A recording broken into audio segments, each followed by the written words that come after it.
Did you know that just like your gut, As Iran launches its largest attack ever against Israel, firing more than 100 ballistic missiles at the country, now Israel is vowing significant consequences. Israel intercepted most of the missiles and is now gearing up for a response as the Pentagon warns U.S. troops to be prepared to deploy.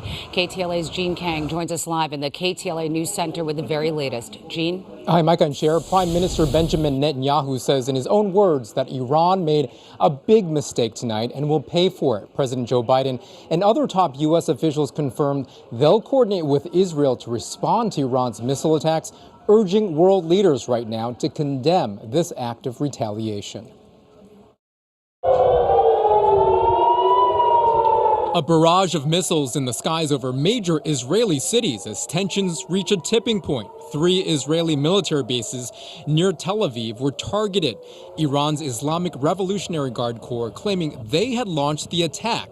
U.S. officials urged the world to denounce this attack, emphasizing that Israel managed to counter the airstrikes. Iran, for the second time in the space of 5 months, launched a direct attack on Israel, including some 200 ballistic missiles. This is totally unacceptable, and the entire world should condemn it. We condemn these reckless attacks by Iran, and we call on Iran to halt any further attacks. Israeli defense forces say the barrage of missiles caused widespread panic, but reassured citizens they could safely leave shelters, but also warned the attack would have dire consequences.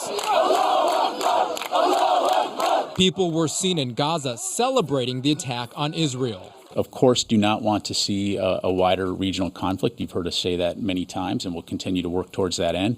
But we also fully understand the fact that this was a significant attack by Iran. Hamas praised the Iranian missile launches, stating that they avenged the recent killings of key figures, including Hezbollah leader Hassan Nasrallah and Hamas political leader, plus a senior Iranian commander.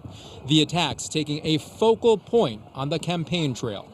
As I have said, I will always ensure Israel has the ability to defend itself against Iran and Iran-backed terrorist militias. I don't want to make predictions because the predictions always come true. We're not going to make, but they are very close to global catastrophe. Meantime, this UCLA professor of modern Middle East history says this is a cycle of retaliation.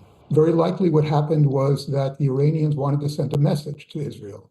That message was like the same message that was sent in April, the same sort of missile barrage, that don't mess with us. In the eastern Mediterranean, U.S. Navy destroyers intercepted some of the missiles.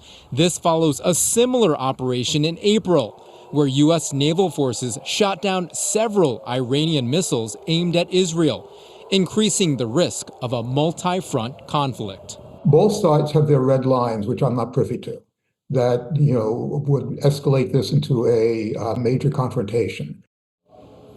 And with less than an hour until the vice presidential debate tonight, Republican candidate J.D. Vance and Democrat Tim Walz will most likely tackle this international issue as they face off. Gene Kang, KTLA 5 News. Gene, thank you. And stay with KTLA 5 for live continuing coverage of Iran's retaliatory missile strikes on Israel. For the latest anytime, head to KTLA.com or download our KTLA 5 app.